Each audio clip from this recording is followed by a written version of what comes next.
Some acid, some sweetness, and some richness.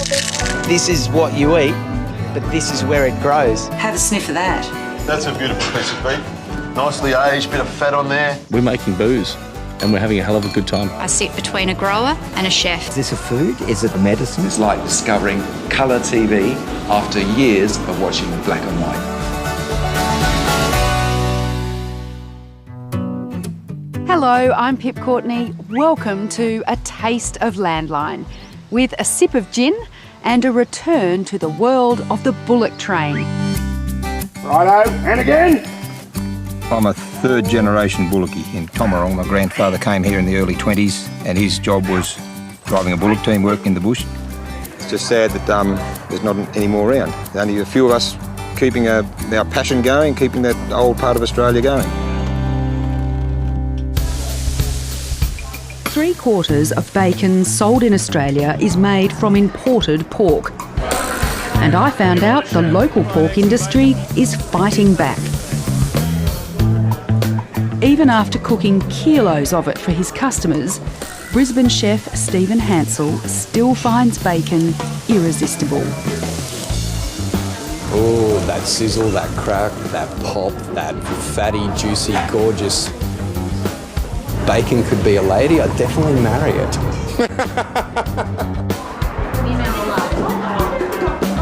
Australians eat 6.3 kilograms of bacon a year, but few realise 75% of the bacon sold here is made from imported pork.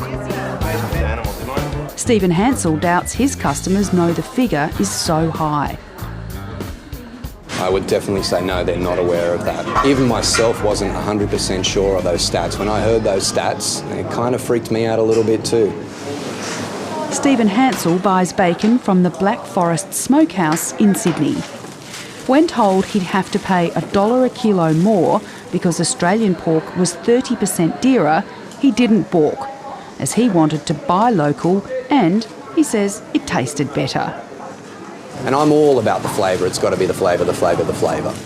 The imported pork Australian small goods companies use to make bacon comes mostly from EU countries such as Denmark and the Netherlands. It's cheap and it's subsidised, but there are restrictions. It must be frozen, off the bone and processed on arrival. North America and Europe do not trade on pig products, so they look for very free trading nations to get rid of that excess product. And Australia is one of the most liberal trading nations in the world. It ends up on our shores, and that's why the Australian pig farmer has a lot of competition from imports. The relaxing of import protocols was devastating for the industry. Queensland producer Andrew Jones remembers it as a dark time. We had to change direction and send that towards the fresh meat market, which was a completely different market, different shape, size animal. It also put a huge amount of pressure on other parts of the industry, on how many farmers went out of business, how much people bought from feed mills, where they sold their pigs. And in the last 20 years, you've probably seen a reduction of, say, 4,500 pig producers back then to maybe 1,500 now. And yet the public wouldn't have noticed anything? Not a thing, because there's pork always in the store and there's bacon and ham always there. Schulte's Meat Tavern, an hour from Brisbane, has been making its own bacon from local pigs for 60 years. It takes us a week to cure it. Then we smoke it for 24 hours. We do a semi-cold smoke so it gets cooked over a long period. We use Australian hardwood, Australian pork. We put Australian pork stickers on all our products so everyone knows it's Australian. We're really proud of it, you know. Dad's no longer here to see it, but he'd be very proud of us because it's all his recipes. He taught us how to do it, so which is great. The industry says its porkmark logo, a guarantee of Australian product, is now recognised by 50% of consumers. Was you looking for some bacon? Yes, I am. Schulte's customers are still surprised they're even necessary. A lot of them only thought hams were coming into Australia. They're really surprised. It's getting really hard for producers, especially with all like new laws and welfare and all the rest of it. So, because we got our own abattoir as well, so we're right up with all the welfare laws and all the rest of it. So it's really hard to do something. And a lot of people give up, but we're not gonna.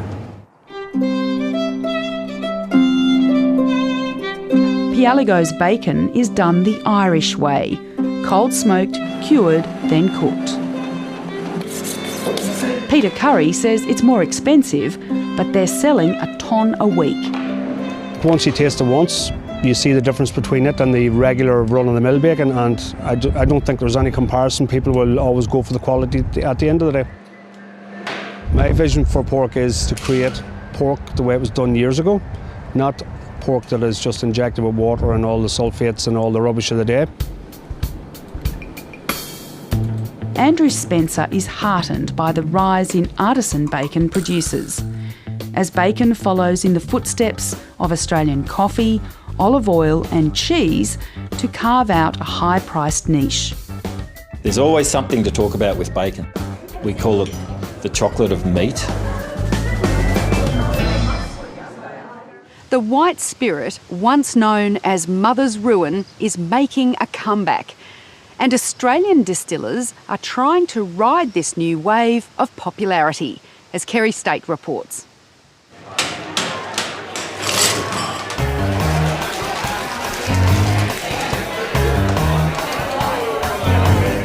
At a trendy restaurant in the heart of Melbourne, an event that would have been unheard of a few years ago has people in high spirits.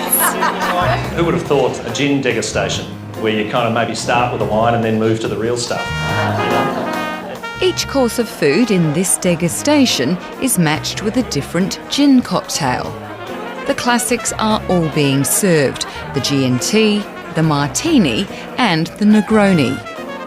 The contemporary twist is that the base spirits all come from local distillers. What we wanted to do was make a quintessential Australian tasting gin. The woman responsible for this novel soiree is Caroline Childerley. There's 3 more being launched in South Australia. There's another one coming in Perth. I mean, it's literally... Originally not a fan of the white spirit, the convert, who now blogs under the name Gin Queen, is on a mission to spread the word about the local distilling industry and the people behind it. They're great. I love them. They're all slightly crazy in a very nice way. They're all very passionate about what they do. They're certainly not in it to make their fortunes. Among tonight's distillers is Cameron Mackenzie from the Victorian label 4 Pillars. Everyone here started in a similar way. I got a little 3-litre lab still. I've always called that our Breaking Bad phase, where we just... Production has stepped up considerably since then. 4 Pillars has just opened a cellar door in the Yarra Valley with 2 copper stills which are named after the owners' mothers.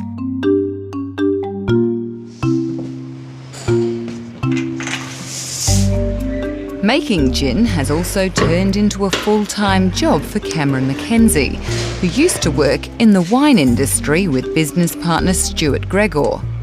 Although the white spirit wasn't what the pair intended to produce when they decided to branch out.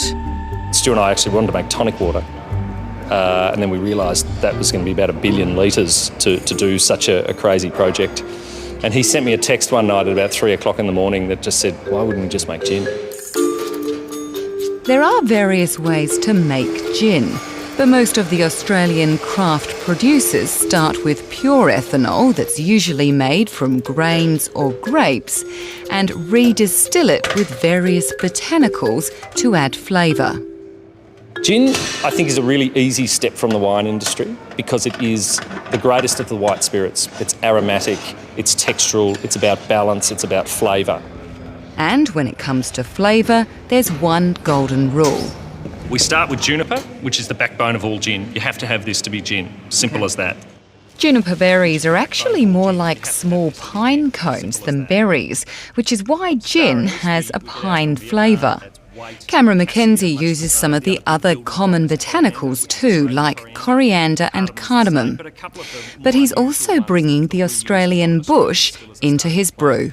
Things like lemon myrtle, which is incredibly fragrant, very, very unique to Australia. And there's cinnamon myrtle, anise myrtle, all these different types of myrtle in Australia that give amazing character.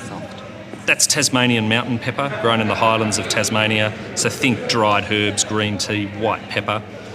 quite potent? Really strong. We don't use a lot of that. You don't need a lot of that to have that effect. Showing international distillers these botanicals blows them away. Yeah. And there is no shortage of international distillers. The fact is that there is a global gin craze, and it's been driven by the craft movement as well. There are so many gins. I mean, almost every suburb in London and across the UK has its own gin. It's a phenomenon at the moment. As well as being one of the founders of Four Pillars, Stuart Gregor is the president of the Australian Distillers Association. He says while vodka used to rule the white spirits category, gin is shaking things up. There used to be a bit of a perception that it was, your nan's drink or your mum's drink, or it made you depressed and all that sort of stuff. But we're finding all the interest. I mean, look around here. All the interest are at 30-somethings. Yep. I mean, with the exception of you, Pops, but I mean, honestly. On the other side of the country in WA, another distillery is discreetly taking shape in the middle of a vineyard at North Jindong near the Margaret River. The understated signage may not promise much, but this is home to one of the most prominent Australian gins on the market, the West Winds. I'm slightly surprised. When we started 5 years ago, it was a bit of fun. It's come a long way since then. It's still a bit of fun. It's still a lot of fun. There she blows. Beauty! The West Winds is the brainchild of four mates, a distiller who used to be a software engineer, a champion cocktail maker, and a sales duo with a long history in the liquor industry. So we all bring different skills to the table. Some of us think we're funnier than the others, but that's all right. It all seems to work really well, so we all play different roles, we all play off each other. And today, the fifth vital member of the team is being unveiled. A new 600-litre still from Hungary named Pugwash, which is 4 times bigger than their last one. This is the heaviest thing I've lifted all day. It's another clear sign of an active and expanding local craft gin industry. So starting lower. You guys got the weight? Yeah. Anytime today, though, chap. But these guys acknowledge big brands like Bombay Sapphire and more recently Hendrix have done a fair bit of the heavy lifting to get gin out of the doldrums. She's down. Beauty! You said to an Australian man 5 years ago you'd be drinking a $13 gin and tonic with a piece of vegetable in it, they wouldn't have believed you. They've broken some boundaries and they've certainly set the standard, and that's allowed a lot of us smaller producers, be it Australian, American or otherwise, to certainly come through. It is a bit of an epic to create. Beautiful. Oh, you can see why. So this is how I like to do it. I think it's a really good expression of how gin can be classic, new age and deliciously sweet as well. The evolution of gin from street grog to cocktail glamour is a fascinating story, and one that now has an Australian angle. They've got the work cut out for them, but they really are cutting the mustard. But they're working really hard. There's a bunch of great distillers in Australia, and there's a bunch of people trying to compete in that market too. And I think it's great. Competition, breeds quality. We're making booze, and we're having a hell of a good time.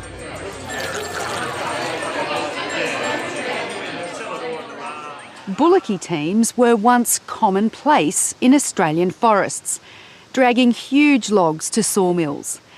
Now some dedicated enthusiasts are keeping the tradition alive, as Sean Murphy reports.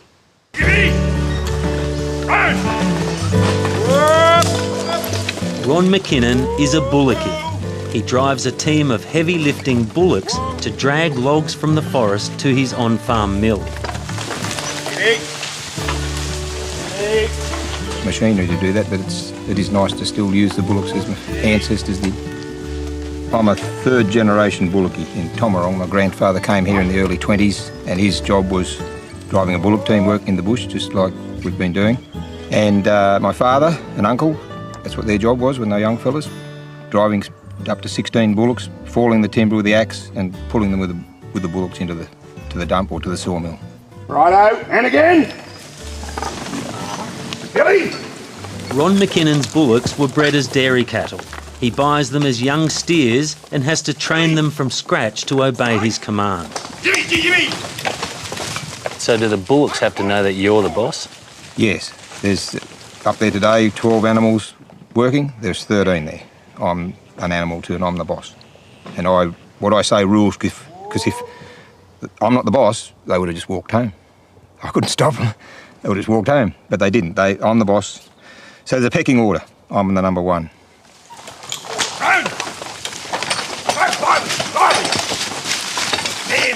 Some of the bullocks weigh up to 1,200 kilograms and driving them can be dangerous.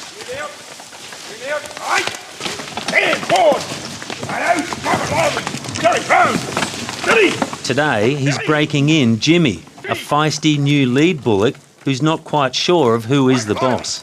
Jimmy, who there? Yes, he's a bit touchy. He's an Ayrshire, which is renowned for being a bit touchy. And he's just a bit sick and tired of being in the lead. He's learning. I've got to get him my trust. And he's just being a bit spiteful, and I've got to be careful because those horns can hurt me. How hard are they to train?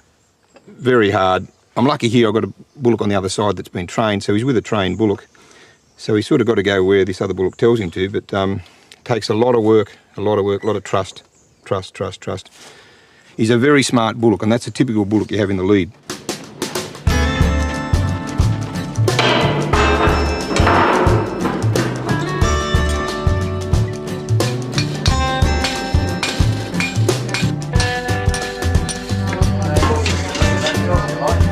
At Barellan in the New South Wales Riverina, they celebrate Australia's past with the annual Good Old Days show.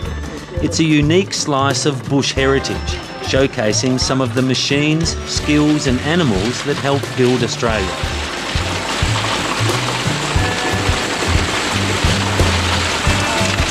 And bullocks are front and centre at Barellan, along with the heavy horses that replaced them as more modern roads were built in Australia.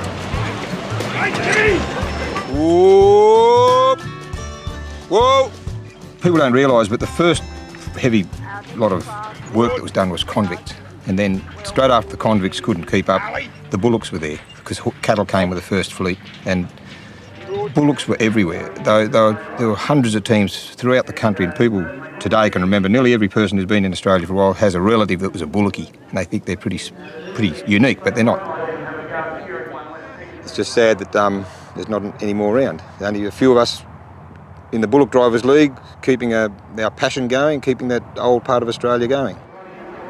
The Bullock Drivers League may be small in numbers, but it's big on passion. It's just a disease that gets into you, and that's it. Nice to get together with other old bullockies. It is something that you can't put a value on. It's a real privilege to be able to, I suppose, engage with fellows of the same species. My grandchildren are the 7th generation of my family here in Australia to be involved in a dairy farm. And I think it's great that they'll be able to see how things are done, and hopefully their kids will be able to continue on some of the traditions that we have with dairy farming, and who knows, they might want to get involved in bullocks one day and keep it alive.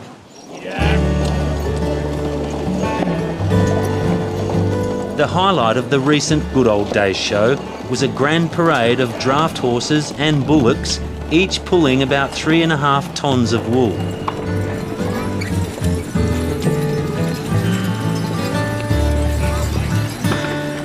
They had 20 horses, we had 24 bullocks in the team. They had 5 drivers, we had 1, and maybe a slight assistant there.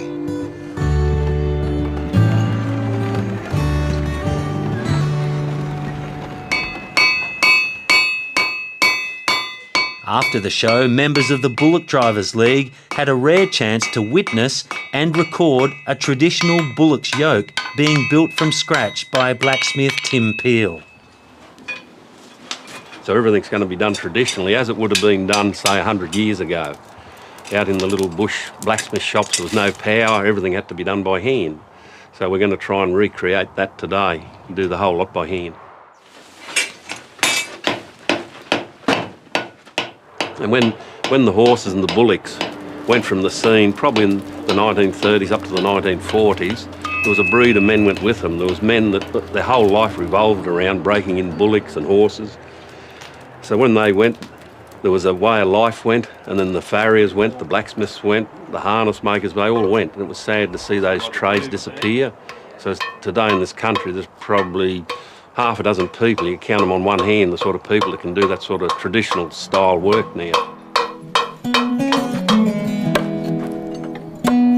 Even the timber for the yoke was cut with an adze in the traditional way and finished with glass, as it would have been in a testament to the ingenuity of bullock drivers who had to make do with whatever they had.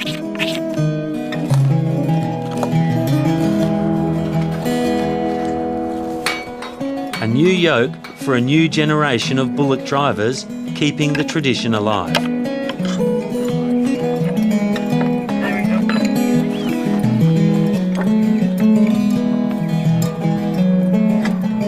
It's nice to know just where all that old stuff on my bullock yokes came from and how it was made. Come here, Riley. It's very nice. It's good to see that being made right from scratch. There it is, ready to go. It's a bit steep up here. They're going to have to pull a bit harder. And while there's a keen sense of history to modern-day bullock driving, for Ron McKinnon, it's more about working his team alone in the bush, just as his forebears did before him. The quietness of it is just part of my life to grow up working in the bush as a little fella and as working in the bush now. It's the connection with the animals. They're my mates. Those big old bullocks, they're my mates, except for Jimmy. He's not my mate much, but he will be my mate. And there's something about the connection with animals. It's good.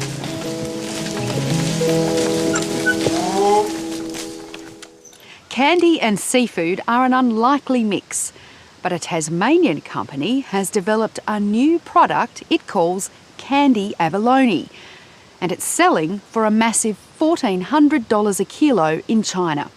Fiona Breen finds out more.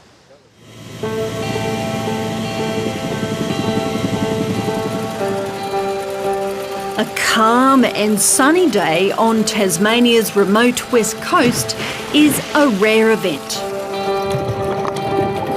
On a nice day, you wouldn't want to be anywhere else really. It's stunning out there. It means everything to me. I left school at an early age, and that's all I know, and I really love it.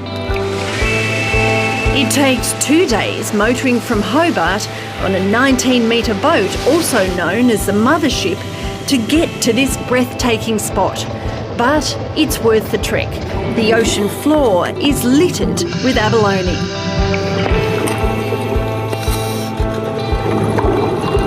We deal with all sorts of situations out there, and it can get quite full on at times. And obviously weather's a big part of the job, so it's a matter of picking the right weather conditions and trying to make the most of it. But after 15 years diving 3 days a week, this 35-year-old is keen to spend more time on land. Out of the tragedy of the 2011 tsunami came an opportunity. Japan's local abalone industry was devastated, as was its lucrative 600-year-old tradition of drying the shellfish. James Polanowski and his business partner, Mike Vecchione, decided to set up their own drying operation in Hobart. Our initial processes are pretty secretive, so we keep them to ourselves. But the fish are cooked. We definitely have to have a cooked product. After that, the next processes are quite involved, still secretive, but the racking and what you've seen here, we're quite happy to show you. The pair believe they've come up with a winning dried abalone product.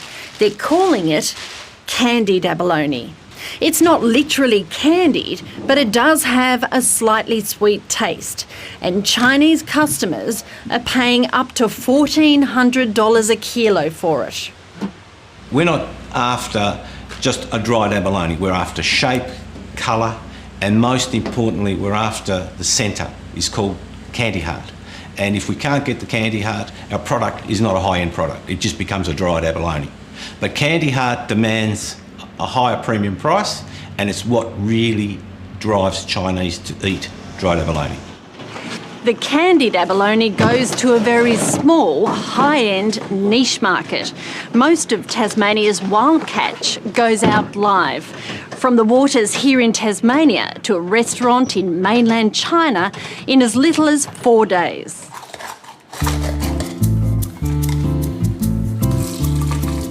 In a restaurant in mainland China, customers will pay up to 100 Australian dollars for a plate of abalone.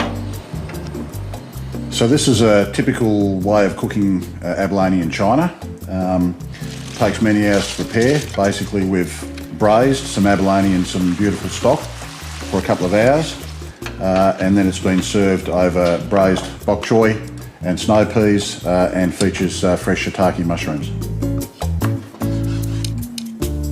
The Australian Abalone Council's Dean Lisson is a regular traveller to mainland China and has dined in numerous restaurants.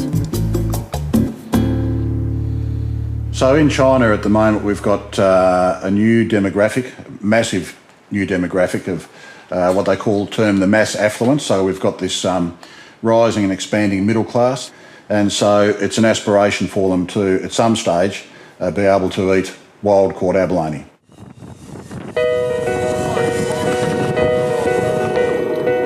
It's this emerging demographic of aspirant Chinese that candied abalone producers are aiming at.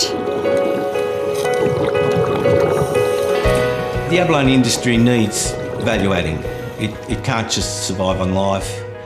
Dried is just a very, very convenient way to produce a product that is everlasting, is in demand, and adds value.